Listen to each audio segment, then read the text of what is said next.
Hello. I'm Lauren. I am Ken. And this is Paradise After Dark. Dark.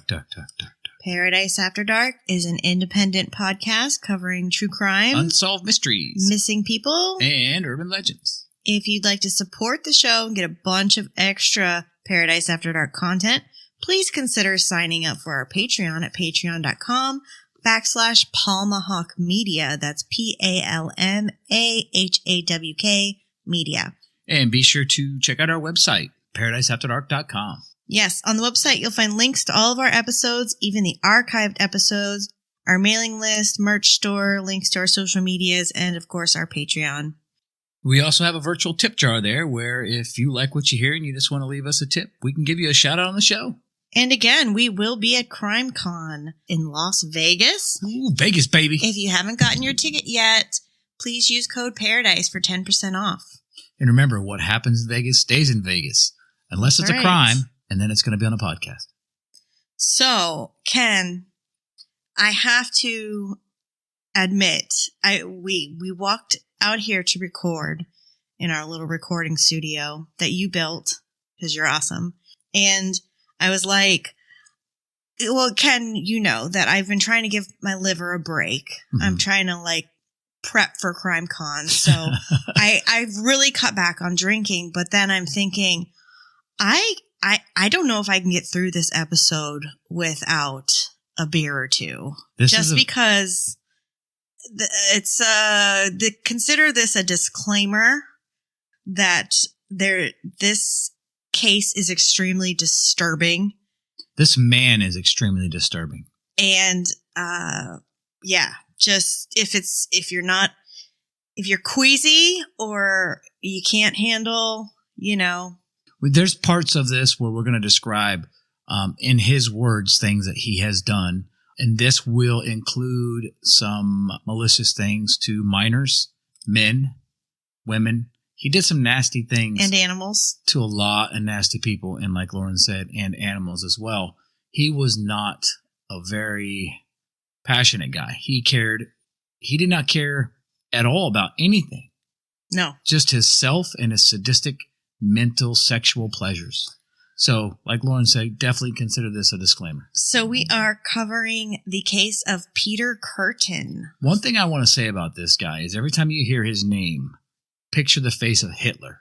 Because he does look like Hitler. He even has the little Hitler mustache. Exactly. So every time you hear his name, Peter Kürten, and the whole time we're describing this guy. We'll post his photo on our social media. Oh, yeah. And everyone will understand where I'm coming from on this. So if you can't get to social media right now and you're listening, just picture all of this being done by Hitler. So from murdering children to drinking blood, Peter Kürten was known as the Vampire of Dusseldorf, the Dusseldorf Monster, the king of sexual perverts, and perhaps the worst serial killer ever. This was prior to the word serial killer ever being used. True. So Kürten was born to extreme deprivation and poverty in Mulheim, a suburb of Cologne, Germany, on May 26, 1883. The eldest of 13 children, his father was an alcoholic with sadistic tendencies who brutalized both his wife and children in a one-room apartment that they all shared for the duration of Kürten's childhood. Kürten's father frequently beat his wife and children, and when intoxicated, his father often forced his wife and children to assemble before him before ordering his wife to strip naked and engage in intercourse with him as the children watched. Yeah, you heard that correctly. So he would literally force his young children to watch him sleep with their mother. The daily subjection to sexual violence must have had an immense influence on Peter Kürten, who, age 9, formed an unhealthy relationship with a dog catcher living in the same building as him. He began accompanying this dog catcher on his rounds, and the dog catcher often tortured and killed the animals he caught. And Kürten soon became an active and willing participant in these torturing rituals that this guy was doing.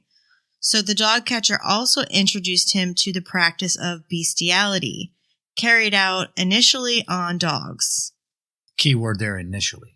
His father was jailed for 18 months in 1897 for repeatedly raping his eldest daughter, who was 13 at the time. So you can see, as a father figure, he's definitely a great role model. While the father was in jail, his mother filed for separation and later remarried and relocated to Dusseldorf. Also, at age 9, Kürten claims to have drowned 2 school friends. He claims that these were his very first murders. These are his words. He's admitting to this. He pushed one friend overboard the log raft that they were on. The second dived in to his rescue, and Kürten held both underwater until they drowned. At the time of the event, it was all dismissed as just a tragic childhood accident.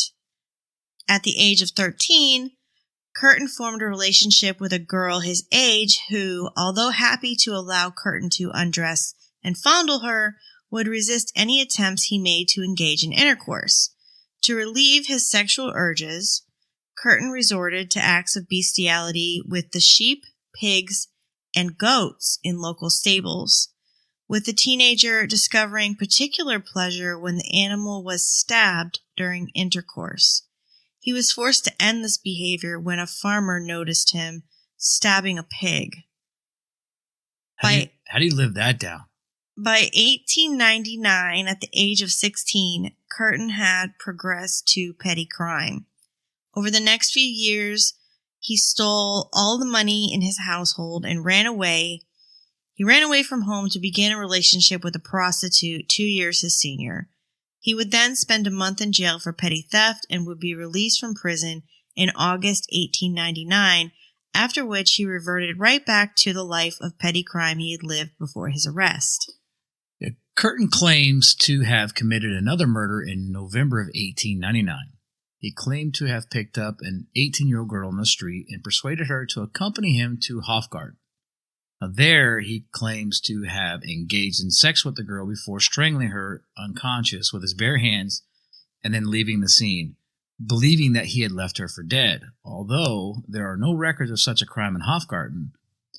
So if he did do this, she must have survived and not reported anything to the authorities.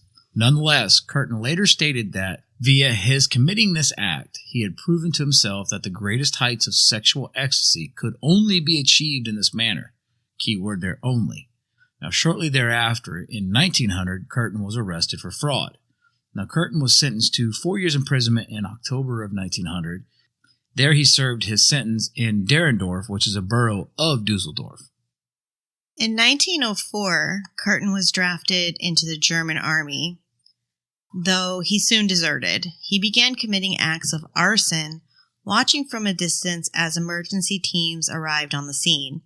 Eventually, he was arrested for arson, was discovered to be a deserter and tried by the military system, and was subsequently imprisoned from 1905 to 1913. He served this sentence in Munster, with much of his time spent in solitary confinement for repeated instances of insubordination. Which probably saved a lot of people's lives. During his imprisonment, his third so far, he claimed he encountered severe forms of punishment, developed deranged erotic fantasies. He would later claim to investigators and psychologists it was this period of incarceration in which he first encountered severe forms of discipline, and as a result, the erotic fantasies he had earlier developed while incarcerated in Derendorf expanded to include graphic fantasies of his striking out at society and killing masses of people. These fantasies became ever more paramount and overbearing in his mind, and Kürten later claimed that he derived the, quote, sort of pleasures from these visions that other people would get from thinking about a naked woman, end quote, adding that he occasionally spontaneously ejaculated while preoccupied with such thoughts. So basically, he would get off with certain things in his mind, is what you're getting at. So yeah, these like sick, demented thoughts. Exactly. Yeah. Because it plays a big part in how he behaves throughout his rampage or spree, whichever you call it. Right. Finally, in 1913, he was released from prison and moved to Moheim am Rhein. Now, during his periods of release between prison spells, Kürten was responsible for various sexual assaults, but his first documented murder victim was the poor 10-year-old Christine Klein.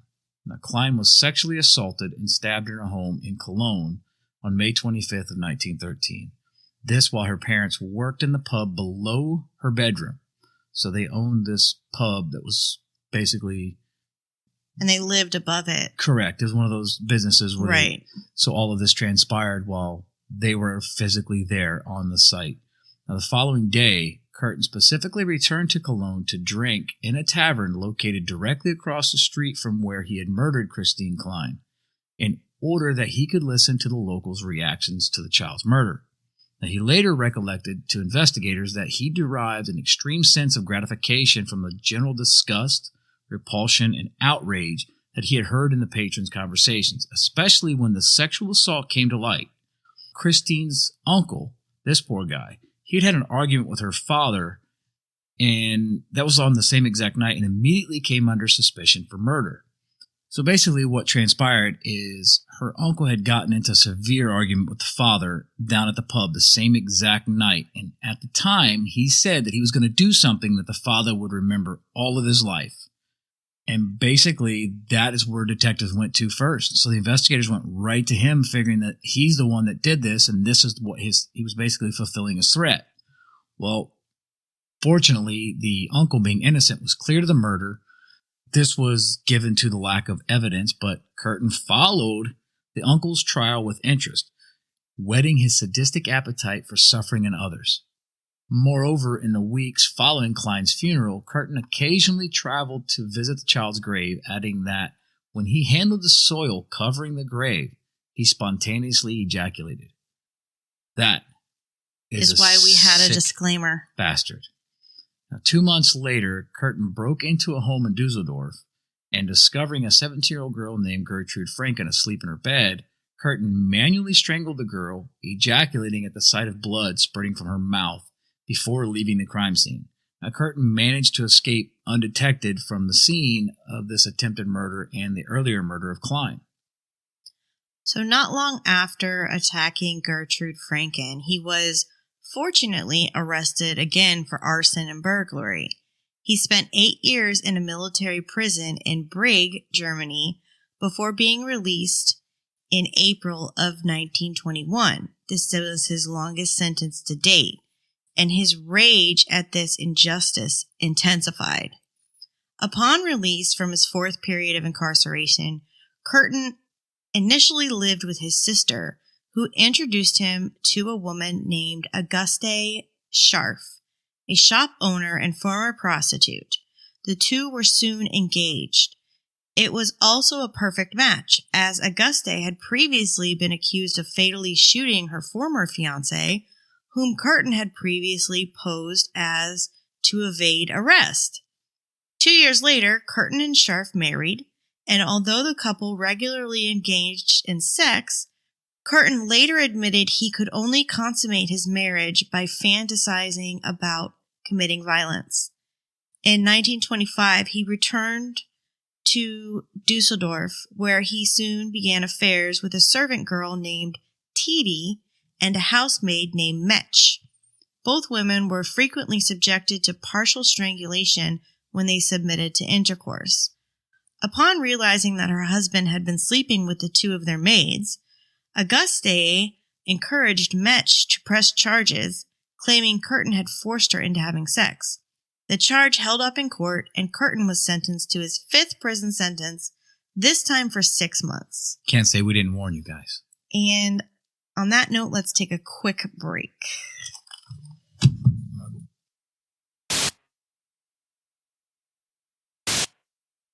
Okay, once released from prison again, Kürten found himself relentlessly drawn to Dusseldorf, where his criminal tendencies escalated from petty crimes to arson attacks and then to sexual attacks, 4 of which are certainly attributed to him in the period up until early 1929. Now, one unlucky victim, Maria Kuhn, was stalked and attacked by Kürten on February 3rd of 1929. He grabbed her from the street and dragged her into a nearby undergrowth where he proceeded to stab her 24 times with a sharpened pair of scissors. What he didn't expect was for Kuhn to survive. The crime escalation reached its peak in the killing of 9-year-old Rosa Ollinger on February 9th of 1929. Kürten strangled a 9-year-old girl named Rosa Ollinger into unconsciousness before stabbing her in the stomach, temple, genitals, and heart with a pair of scissors, spontaneously ejaculating as he knifed the child. He hid her body underneath a hedge and tried to set it on fire to destroy evidence. Rose was found the following day. Rose was the first of a number of victims that included young girls, women, and even men over the next 15 months. So 5 days later, on February 13th, 1929, Kürten murdered a 45-year-old mechanic named Rudolf Scheer, stabbing him 20 times, particularly about the head, back, and eyes. Now, following the discovery of Scheer's body, Kürten returned to the scene of the murder to converse with police, falsely informing one detective that he had heard about the murder via telephone. So now he's interjecting himself into the investigation. Well, he gets off on that. Exactly. He's watching the punishment occur. And also keep in mind, too, that he stabbed this man 20 times. Usually that is like a passionate kill. In the head, back, and eyes. Yeah, with a pair of scissors. Could you imagine stabbing someone with a pair of scissors in the head? I mean, it just, to me, this is how sick it is. This gentleman was. It is. Did I say gentleman? Sorry, I had better words, but Lauren said I couldn't use those. And, despite the differences in age and sex of the three victims, the fact that all three crimes had been committed in the Flingern district of Dusseldorf at dusk, that each victim had received a multitude of stab wounds likely inflicted in rapid succession, like we talked about, that passionate kill, and invariably involving at least one wound to the temple, plus the absence of a common motive such as robbery. This leads investigators to conclude that the same perpetrator had committed all three attacks. So now they're finally putting something together because before the MO is the same. Exactly. They weren't adding up. Now, furthermore, the seemingly random selection of these victims led criminologists to remark as to the abnormal nature of the perpetrator. And Kürten went on to strangle 4 more women between March and July in 1929, but all 4 of these women are going to survive. On August 11th of 1929, he killed again. He raped, strangled, and then repeatedly stabbed a young woman named Maria Hahn. Kürten lured her in a meadow so that he could kill her. He later admitted that Hahn had repeatedly pleaded with him to spare her life, as he alternately strangled her, stabbed her in the chest and head, or sat astride her body waiting for her to die. Hahn died approximately 1 hour after Kürten began attacking her. Kürten buried her body in a cornfield, only to return to her body several weeks later with the intention of nailing her decomposing remains to a tree in a mock crucifixion to shock and disgust the public. But her remains were too heavy for him to move, so he decided to just rebury her. But before he buried her again, he sat with her decomposing body, embracing and caressing her. According to Kürten's later confession, both before and after he had attempted to impale Hahn's corpse to a tree, he, quote, went to the grave many times and kept improving on it.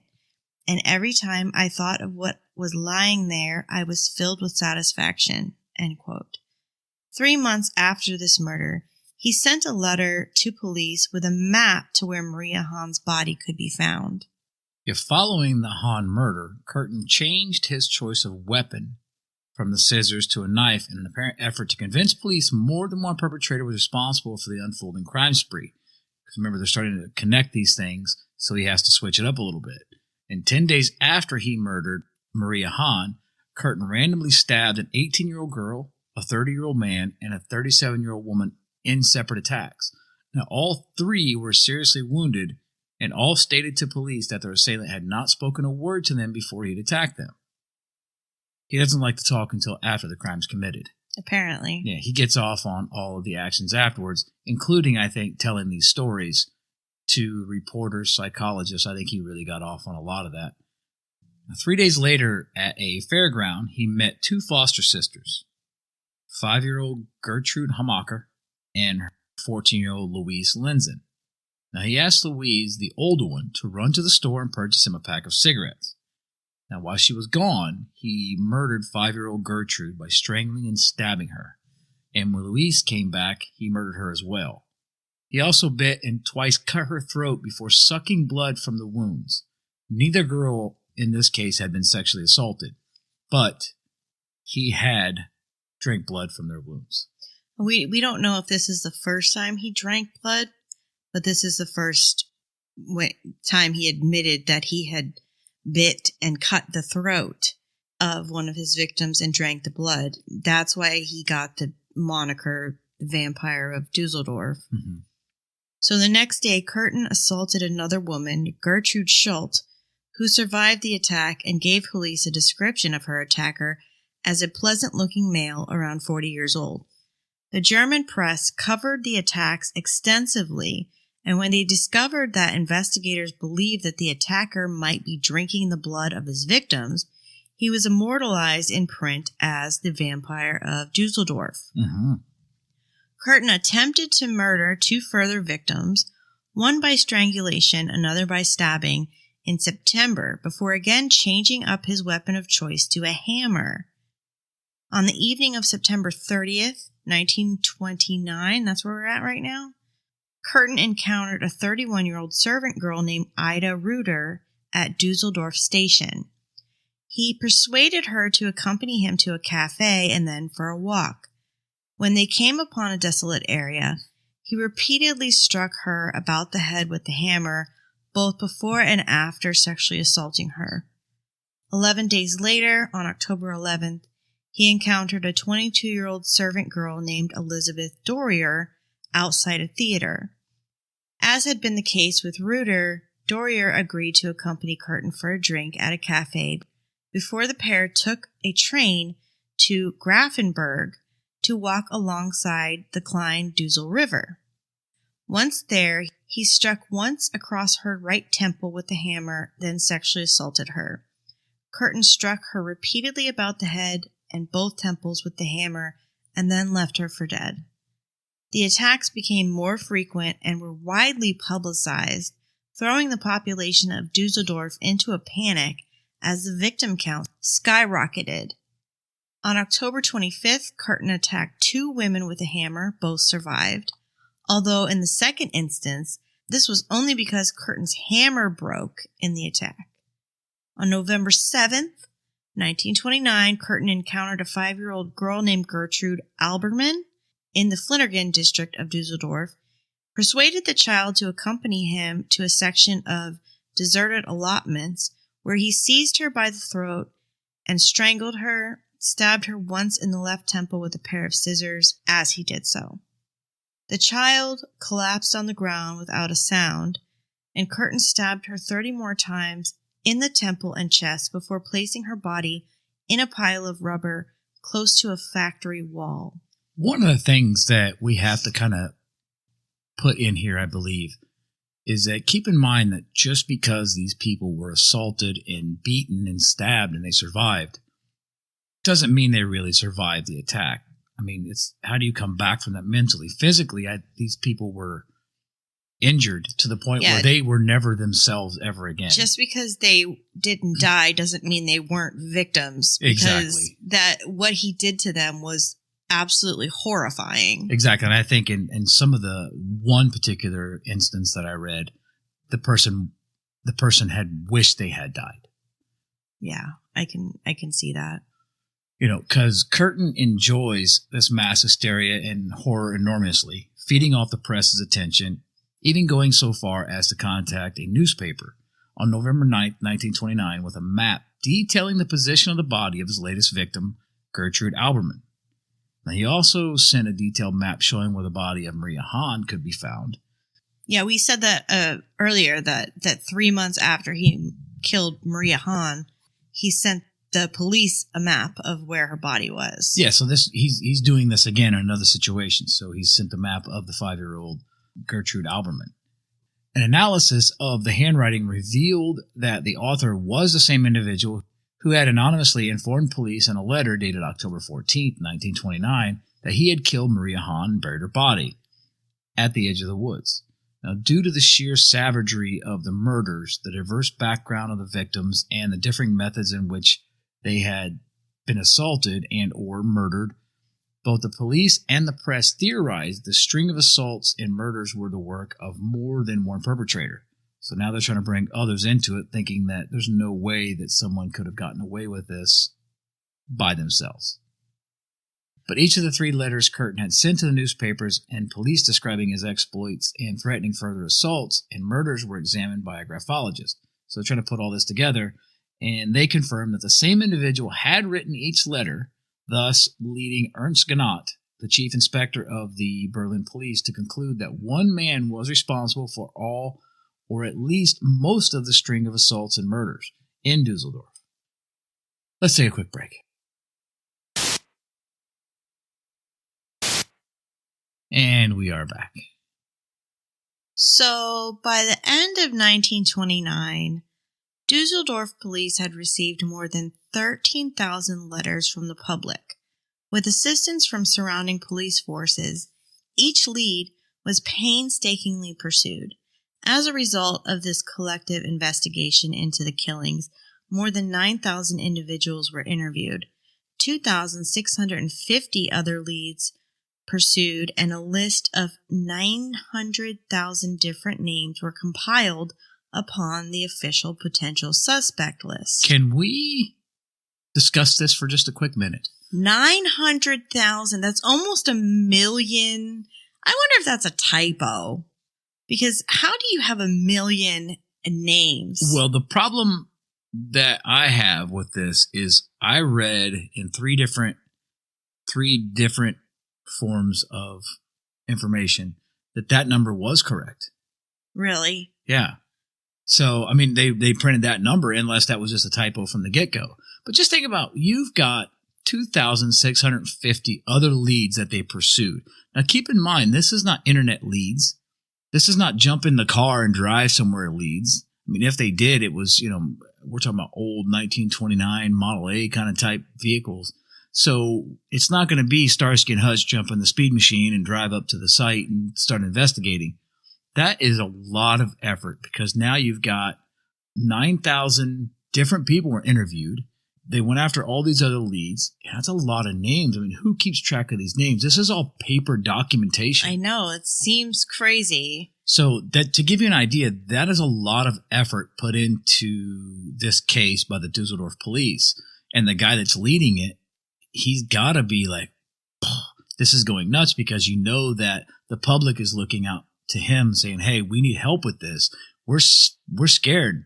We're living in fear. The whole town of Dusseldorf was terrified. Exactly. So you've got to deal with that and this huge investigation. And they still do not have a solid suspect that they're pursuing. Right.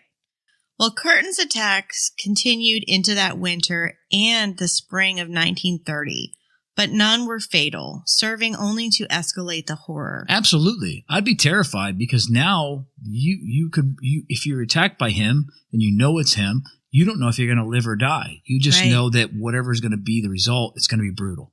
Harrowing survivors provided lurid details to the newspapers, an antidote to the growing economic deprivations being inflicted by the Great Depression. Public condemnation of the authorities for failing to catch the killer was widespread, so the public's getting pissed at the authorities. Like, why aren't you catching this guy? And you heard the information that we gave earlier about all the documentation they have, so they're doing everything they can, but of course, at the time, the public was not aware of what they were doing. May 14th, 1930 saw the start of a chain of events that would result in Kürten's eventual capture. He offered a young, unemployed woman, Maria Budlick, somewhere to stay and took her to his apartment, hoping to have sex with her. When she refused, he agreed to find her somewhere else to stay, but on returning her to the train station, he took her to a nearby forest and raped her before letting her go. Budlick did not report the assault to police, but described her ordeal in a letter to a friend, although she addressed the letter incorrectly. This is one of those crazy situations where you feel like there was some sort of intervention, divine intervention, as they say, or something to that effect. As such, the letter was opened at the post office by a clerk on May 19th. Upon reading the contents of the letter, This clerk forwarded the letter to the Dusseldorf police, and the letter was read by Chief Inspector Gennett, who assumed there was a slim chance Budlick's assailant might be the Dusseldorf murderer. Gennett interviewed Budlick, who recounted her ordeal, further divulging one of the reasons Kürten had spared her was because she falsely informed him that she could not remember his address. She agreed to lead police to Kürten's home. When the landlady of the property let Budlick into the room of 71 Met Manor Straub, Budlick confirmed to Gennett this was the address of her assailant. The landlady confirmed to the chief inspector the tenant's name was Peter Kürten. Throughout Kürten's reign of terror, he maintained a fond attachment to his wife, incredibly.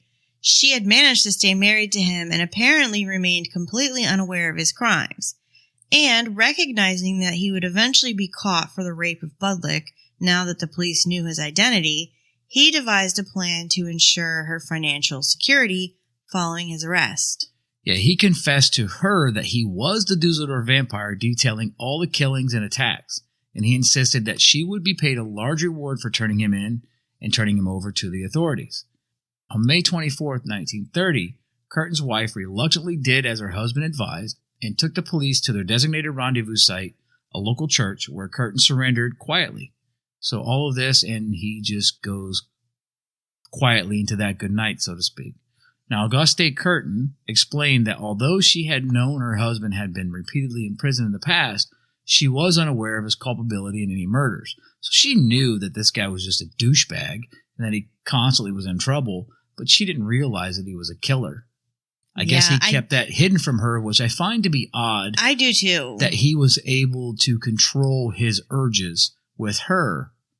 And maybe it was because he maybe looked at her as like a motherly figure that he never had, or he was afraid that his attachment, he was trying to make things better with her because of what happened to his mother. I really wouldn't waste much brain power trying to psychoanalyze his reasonings for, I just really wouldn't. Yeah, we can get into his brain in a minute. Once under arrest, Kürten provided an astonishingly detailed account of his string of crimes to Professor Carl Berg, a distinguished psychologist who later published the confession in a book entitled The Sadist. He claimed 79 individual acts of crime in all and went to great lengths to convince the authorities of his guilt, perhaps in the hope that his full cooperation would ensure the maximum financial benefit for his wife. He further confessed to the unsolved murder of Christine Klein and the attempted murder of Gertrude Franken in 1913. He claimed to have drank the blood from the throat of one victim, from the temple of another, and to have licked the blood from the third victim's hands. In the Hahn murder, he had drank so much blood from the neck that he had vomited. Kürten also admitted to having decapitated a swan in the spring of 1930 so that he could drink the blood from the animal's neck, achieving ejaculation in the process. Sick bastard. His memory was nearly photographic, and his recollections of each offense obviously provided him with great pleasure. In reference to the actual choice of weapon used in his attacks, Kürten stressed that although he had changed his actual method of attack to deceive investigators into believing they were seeking more than one perpetrator, the weapon he used was inconsequential in reference to his ultimate objective of seeing the victim's blood. Yeah, he didn't necessarily want to kill every one of them. He just wanted to see them suffer. He wanted to see blood, maybe taste it on his hands. That's how sick this guy was. He wasn't necessarily, I think, all in as far as the murder aspect. That was just a result of his sexual pleasure. Well, he justified his crimes, claiming that they were revenge for the horrors that life had inflicted upon him during childhood, and that he was simply claiming what was due to him. Horrified by his confession, police ordered a psychological evaluation, the first ever performed on a sexual serial killer. So he was the first one to ever have this sort of psychological evaluation, yes. And this, again, keep in mind that the term serial killer comes along later. He's tagged with that after they realize that what a serial killer actually is. I don't think that the term serial killer was coined until like the 70s. I know. That's what I'm saying. I mentioned earlier as well. So when we refer to him as a serial killer, it's because he was tagged with that based on all of the criteria. So they're going at this saying, what's going on with this guy? And it might have been, if he's the first to do this evaluation, it might have been the first step in trying to pin, that serial killer tag to someone. So they had this psychological evaluation. However, the findings would horrify them even more. Despite his colorful and detailed confession, his admittance of multiple erotic psychosexual fantasies involving blood, mass murder, and fire, 5 separate psychologists concluded that he was, in fact, perfectly sane and fit to stand trial. I think the reason they came up with the fact that he was sane was that he knew what he was doing. He enjoyed what he was doing. So insanity would mean that he would lose time, he would lose his mind, he would not be of sound mind or body, so to speak, and then he would attack. I mean, would you agree with that? That the reason they're saying that he's sane, even though to us his actions are that of an insane man, but he was sane. He knew what he was doing. He wasn't crazy. He wasn't insane. He was just deranged. A sick bastard. Maybe not deranged. He just was evil. Exactly. That's what I'm getting at.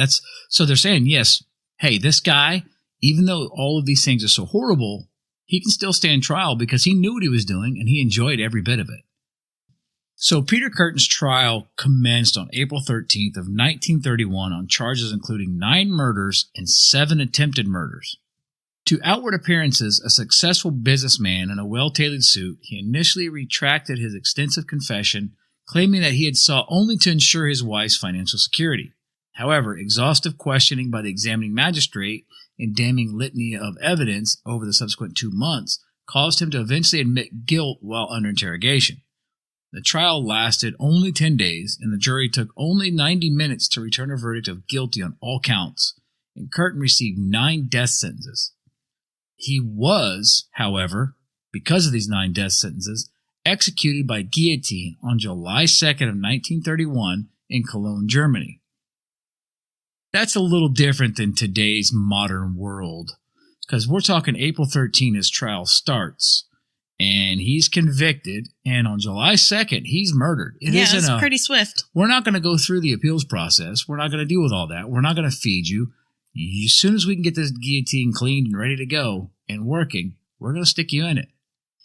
Now, here is one thing that I found to be rather disturbing about this guy. Very chilling. That's a good word. I like that, Lauren. Chilling. This is very chilling. I like chilling. To the bone, really. His last words were reportedly, quote, "Tell me, after my head is chopped off, will I still be able to hear at least for a moment the sound of my own blood gushing from the stump of my neck? That would be the pleasure to end all pleasures." End quote. Oh my God. He really was. Yeah. He was deranged, but not insane. So following Kürten's execution, his head was bisected and mummified. The brain was removed and subjected to forensic analysis in an attempt to explain his personality and behavior. Told you we'd talk about the brain. The examinations of Kürten's brain revealed no abnormalities. The autopsy conducted upon Kürten's body revealed that, aside from having an enlarged thymus gland, Kürten had not been suffering any physical abnormalities either. The interviews Kürten granted to Dr. Carl Berg in 1930 and 1931 proved to be the first psychological study conducted upon a sexual serial killer, as we mentioned earlier. Now, shortly after the Second World War, Kürten's head was transported to the United States. Remember now, it was bisected and mummified. In Germany. It is currently on display at the Ripley's Believe It or Not Museum in Wisconsin Dells, Wisconsin. You guys just know that Ripley's Believe It or Not was like, we have to have this head. Can we buy it? Can we get it? We need this in our museum. I just find it like, his head is at Ripley's Believe It or Not. That's just so American. You know what I mean? It is. That is red, white, and blue all over it. I get America. it. Red, white, and blue all over it. But when you said that, the first thing that went to my brain was road trip. Oh my gosh. Sounds like we need to, maybe we could sneak over to Wisconsin Dells. I mean, you did go to Iowa. We could at least go to Wisconsin and check this out in Ripley's Believe It or Not. I'm going to Iowa again. Oh, yeah, you'll be doing that soon. We'll mention that in the upcoming episodes. Yes, going to do it again. What I do want to also say is take a look when we're discussing, and I'm to put it a little lightly and to kind of end on a little lighter note, do yourself a favor and go to Ripley's Believe It or Not in Wisconsin Dells, Wisconsin, and look at Peter Kürten's brain on display, or his head, I should say, rather, on display. I'll post pictures of it. Oh, okay. There you go. On our socials. Then you know what? So they don't have to actually go to Wisconsin. Okay, we can go to YouTube, or you can go to other websites, whatever, Google it, something like that. But keep in mind, alive, he looks like Hitler. Dead, he looks like a person you really want to have dead. Oh, yeah, it's really gross. So with that, like I said, I just want to kind of bring it back to a lighter note, because this was a very disturbing case. You start reading into it and doing the research. My therapist tells me that humor is a good way to dispel like very dark thoughts and whatnot. You know what? And I'm going to agree with that, because I had to do that sort of at the end to kind of. This is probably one of the most disturbing cases and one of the most evil individuals I think we've ever covered, to be honest with you. Yeah, I think Lauren had to take a break from a research for a little while after she put a lot of this information together. But I looked at it and I was like just absolutely flabbergasted at the things that you find on this Peter Kürten. Yeah. And I, until Lauren mentioned it, had no idea that this gentleman ever existed. And I wish he hadn't. Me too. So, okay, Lauren, I guess it's going to end it tonight with the Hitler-looking sick bastard. Again, if you'd like to support our show, please subscribe to our Patreon at patreon.com/Palmahawk Media. That's PALMAHAWK Media. And check out our website for links to all of our social media, Patreon, merch store, and much, much more. And please do us a favor. Please subscribe to the show on whatever platform you're listening and rate and review us. This really helps us branch out and reach a wider audience. And be sure to come see us at CrimeCon. Remember, Paradise. That's your promo code to save 10%. Promo code Paradise, 10% off your ticket to CrimeCon. And then come see us, and I guarantee you we'll have a good time. And we want to thank everyone tonight for listening to Paradise After Dark. Dark, dark, dark, dark.